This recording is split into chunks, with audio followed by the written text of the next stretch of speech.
નમસ્કાર, આપ જોઈ રહ્યા છો ઝી 24 કલાક અને મહત્વના સમાચારો સાથે હું છું બંસી। દર્દીઓ ઠંડક માટે વલખા મારી રહ્યા છે। સિવિલ સુપ્રિન્ટેન્ડન્ટની કેબિનમાં ત્રણ એસી જોવા મળ્યા છે। ટ્રોમા કેર સેન્ટરમાં દર્દીઓ ગરમીમાં શેકાઈ રહ્યા છે। અધિકારીઓની ચેમ્બરમાં ઠંડા કુલ દર્દીઓ વોર્ડમાં ગરમીમાં શેકાઈ રહ્યા છે। પોર્ટેબલ હોસ્પિટલના 18 એસી ક્યાં ગયા? કોરોના વખતે તૈયાર કરાઈ હતી પોર્ટેબલ હોસ્પિટલ, તો દર્દીઓ માટે 18 એસીનો તંત્રએ કેમ ઉપયોગ ના કર્યો? દર્દીઓ વોર્ડમાં ગરમીમાં શેકાઈ રહ્યા છે। વધુ વિગતો સાથે જોડાઈ ચૂક્યા છે સંવાદદાતા ગૌરવજી। ગૌરવ, રાજકોટમાં દર્દીઓ ગરમીના કારણે હેરાન થઈ રહ્યા છે અને ત્રણ એસીની મજા માણી રહ્યા છે લોકો, શું છે વિગતો?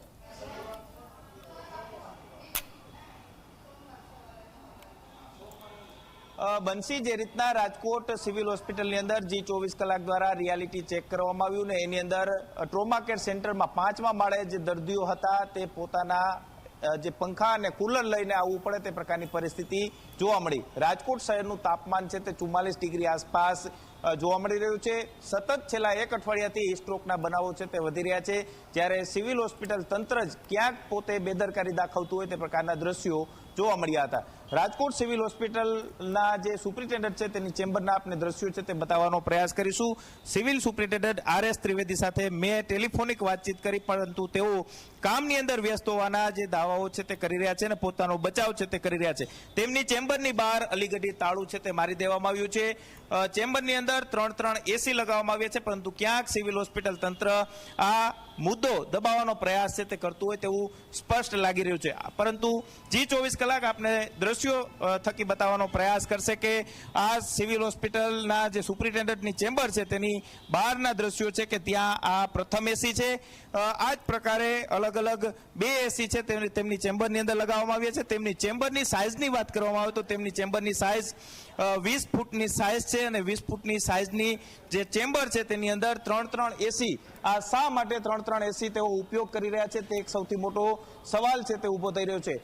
જો સિવિલ હોસ્પિટલની અંદર આવતા જે દર્દીઓ છે તેમને તંત્ર પંખા અને કુલર જેવી સુવિધા આપી શકતું ન હોય તો તંત્રએ ક્યાંક જે પોતાની નબળાઈ છે તે સ્વીકારવી જોઈએ, તેની બદલે ક્યાંક તેઓ પોતાનો બચાવ કરતા હોય તે પ્રકારે ચેમ્બરોની અંદર તાળા છે તે મારી દીધા છે અને પોતે બહાર હોવાનો દાવો છે તે કરી રહ્યા છે। આજે ભલે શનિવાર રજાનો દિવસ હોય, પરંતુ સિવિલ હોસ્પિટલના સુપ્રિન્ટેન્ડન્ટ છે કે તેમને 365 દિવસ પોતાની ફરજ છે તે નિભાવવાની હોય છે, કારણ કે સિવિલ હોસ્પિટલ તંત્રની અંદર દર્દીઓ છે તે સતત સારવાર માટે આવતા હોય છે અને જો કોઈ મોટી ઘટના થાય અથવા તો જો કોઈ જરૂરિયાત ઊભી થાય તો સિવિલ હોસ્પિટલના સુપ્રિન્ટેન્ડન્ટને બધી પાવર હોય છે કે તેઓ પોતાની જે સત્તાનો ઉપયોગ કરી અને સારવાર અથવા તો સુવિધા છે તે ઊભી કરી શકે। આ બીજા 2 એસીના દ્રશ્યો છે તે આપણે બતાવવાનો પ્રયાસ કરી રહ્યા છીએ। આ જ પ્રકારની પરિસ્થિતિ સિવિલ હોસ્પિટલ તંત્રની અંદર જોવા મળી રહી છે। ટ્રોમા કેર સેન્ટરમાં જે રીતના દર્દીઓ ગરમીની અંદર શેકાઈ રહ્યા છે, ત્યારે અધિકારીઓની ચેમ્બર છે તે ઠંડા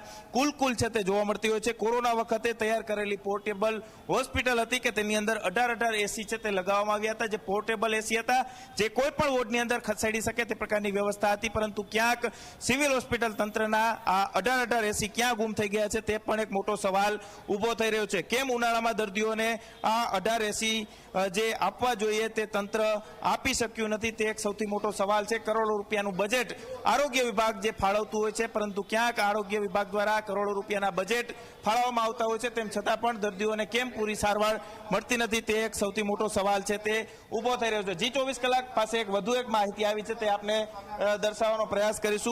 સિવિલ હોસ્પિટલના જે અધિક્ષકની જે ચેમ્બર છે તેની અંદર આ એસી 2019ની સાલની અંદર લગાવવામાં આવી છે। પ્રતિ એસી પાવર સેવિંગ કર્યા બાદ પણ પ્રતિ વર્ષે 1027 યુનિટ છે તે વાપરાતા હોય છે। ત્રણ એસી એટલે કે 3081 યુનિટ તેઓ વાપરતા હોય તે પ્રકારની પરિસ્થિતિ જોવા મળી રહી છે। એક યુનિટનો ભાવ અત્યારે 7.25 રૂપિયા ચાલે છે, એટલે કે વર્ષે જે રીતના પ્રજાના ખર્ચે સિવિલ સુપ્રિન્ટેન્ડન્ટ છે તે 22,337 રૂપિયાનો ખર્ચ છે તે કરતા હોવાનું સામે આવ્યું છે। જો કે શનિવાર હોવાને કારણે અત્યારે સિવિલ સુપ્રિન્ટેન્ડન્ટ અત્યારે પોતાની ચેમ્બરની અંદર આવી શક્યા નથી। તેઓ પોતાનો એવો દાવો કરી રહ્યા છે કે હું તંત્રના કામથી જ બહાર છું, પરંતુ તેઓ ઘરની અંદર જ મસ્ત છે તે બેઠા છે અને ઘરની અંદર પણ તેઓ ઠંડા ઠંડા કુલ એસીની મજા છે તે માણતા હોય તે પ્રકારની પરિસ્થિતિ જોવા મળી રહી છે. સિવિલ હોસ્પિટલ નહીં, પરંતુ ક્યાંક સિવિલ હોસ્પિટલના જે અધિકારીઓ છે તેઓ પણ દર્દીઓની જે પરવા કરવી જોઈએ તે કરી શક્યા નથી અને તેને કારણે જ આ પ્રકારની પરિસ્થિતિ સિવિલ હોસ્પિટલની અંદર જોવા મળી રહી છે. રાજકોટ સિવિલ હોસ્પિટલની અંદર જે દર્દીઓ પંખા અને બારીઓ પર જે પડદા હોવા જોઈએ તે નથી અને તેને કારણે જ દર્દીઓએ પોતાના ઘરેથી કુલર અને પંખા લઈ આવવાની નોબત છે તે આવી છે. દર્દીઓ પણ સ્પષ્ટ નિર્દેશ છે તે તંત્રને આપતા હોય તે પ્રકારની પરિસ્થિતિ જોવા મળી રહી છે, કારણ કે જો સિવિલ હોસ્પિટલ તંત્ર જી ગૌરવ, આપ જોડાયેલા રહેશો તો રાજકોટથી ધારાસભ્ય ડોક્ટર દર્શિતા શાહ જોડાઈ ચૂક્યા છે. ઝી 24 કલાકમાં આપનું સ્વાગત છે. જે રીતે હાલ દર્દીઓ શેકાઈ રહ્યા છે, પોતાના ખર્ચે સ્વ ખર્ચે કુલર લાવવા મજબૂર થયા છે.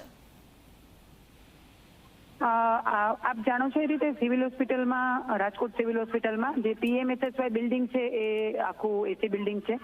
એવી જ રીતે જે નવી મધર અને ચાઇલ્ડ હોસ્પિટલ બનાવી છે એ પણ એસી હોસ્પિટલ છે. જે તે સમયે કોવિડ હોસ્પિટલનો જે વિભાગ હતો એ વિભાગ પણ એસી વિભાગ છે.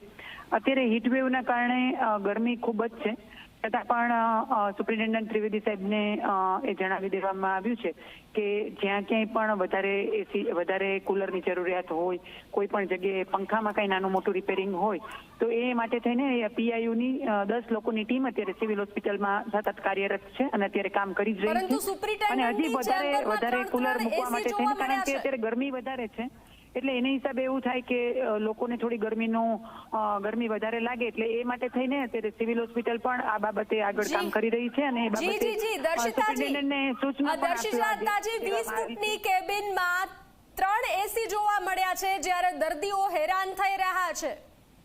RS ત્રિવેદીની કેબિનમાં 3 એસી જોવા મળ્યા છે. સાથે વાત થઈ ગઈ છે. એ લોકોએ અત્યારે તે કુલર માટે પણ ઓર્ડર આપી દીધા છે કે જ્યાં જ્યાં પણ વધારે ગરમી લાગે ત્યાં કુલર રાખી દેવાના. અને PIUની ટીમ અત્યારે તમામ જગ્યાએ સિવિલ હોસ્પિટલમાં સર્વે કરી રહી છે અને હજુ પણ આ હીટવેવની આગાહીને કારણે હજુ પણ જ્યાં ક્યાંય પણ જરૂર પડે ત્યાં તમામ વ્યવસ્થા કરવા માટે ત્રિવેદી સાહેબને કહી દેવાય છે. જી, આપ જોડાયા તે બદલ આભાર. તો ધારાસભ્ય રમેશ ટીલાડા જોડાઈ ચૂક્યા છે. જી, ઝી 24 કલાકમાં આપનું સ્વાગત છે. જે રીતે રાજકોટ સિવિલ હોસ્પિટલમાં દર્દીઓ હેરાન થઈ રહ્યા છે, પરંતુ ઠંડા કુલ જોવા મળી રહ્યું છે સુપ્રિન્ટેન્ડન્ટની ઓફિસ, તેની ચેમ્બરમાં. શું કહેશો? હેલો જી. હા, સુપ્રિન્ટેન્ડન્ટની ઓફિસમાં તો એસી હોય જ ને મેડમ. હા, પરંતુ 3 એસી અને દર્દીઓ પોતાના ઘરેથી કુલર લઈ આવવા મજબૂર બન્યા છે. હોસ્પિટલની જવાબદારી શું? અત્યારે હાલ જે છે ગરમી પડી રહી છે, સ્વસ્થ લોકો પણ જે છે બીમાર થઈ રહ્યા છે, પરંતુ બીમાર લોકો જે હોસ્પિટલમાં સારવાર લઈ રહ્યા છે તેનું ધ્યાન રાખવામાં પણ નથી આવી રહ્યું. ના, એવું નથી. હું સુપ્રિન્ટેન્ડન્ટના સંપર્કમાં છું અને જ્યાં ઘટતું હશે ત્યાં હું ચોક્કસ એમને મદદ કરી અને પૂરું કરાવી દઈશ મેડમ. ગરમીમાં 9 ને 10 લોકોના રાજ્યમાં હાલ મૃત્યુ થઈ રહ્યા છે, તો જે લોકો બીમાર છે તેની સારવાર લઈ રહ્યા છે તે લોકોની ગરમીમાં પરેશાની કેમ તંત્ર નથી સમજતું? ના, અમારે રાજકોટમાં એવો કઈ પ્રોબ્લેમ નથી, બીજે ક્યાંય હશે પણ તો રાજકોટમાં ગરમી નથી પડી રહી, તમારું કહેવાનું એવું છે? ના, ગરમી તો પડી જ છે ને. એ તો ગરમી પડી રહી છે તો દર્દીની સારવાર જે રીતે દર્દીઓ લઈ રહ્યા છે તો તેને ધ્યાને રાખી અને વ્યવસ્થા કેમ કરવામાં નથી આવી? ના, જ્યાં કુલરની આવશ્યકતા હશે ત્યાં ચોક્કસ. કે તમારા જે સુપ્રિન્ટેન્ડન્ટ છે એ બીમાર છે કે ત્યાં 3 એસી લગાવવામાં આવ્યા છે? અરે, અવાજ કપાઈ છે. સવાલોના જવાબ નથી આપી રહ્યા. સવાલોથી, ઝી 24 કલાકના સવાલોથી દૂર ભાગી રહ્યા છે રમેશ ટીલાડા. તો જે રીતે હાલ દર્દીઓ હેરાન પરેશાન થઈ રહ્યા છે, સિવિલ સુપ્રિન્ટેન્ડન્ટની કેબિનમાં 3 એસી જોવા મળી રહ્યા છે, તો દર્દીઓ જે હાલાકી ભોગવી રહ્યા છે તો તંત્ર આંખ આડા કાન કરી રહ્યું છે. અને જે છે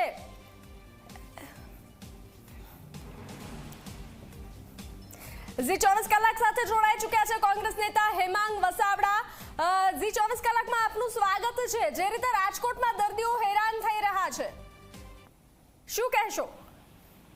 રાજકોટ ઉપર આપની નજર પડી છે. આખા ગુજરાતની સરકારી હોસ્પિટલોમાં દર્દી હેરાન થઈ રહ્યા છે.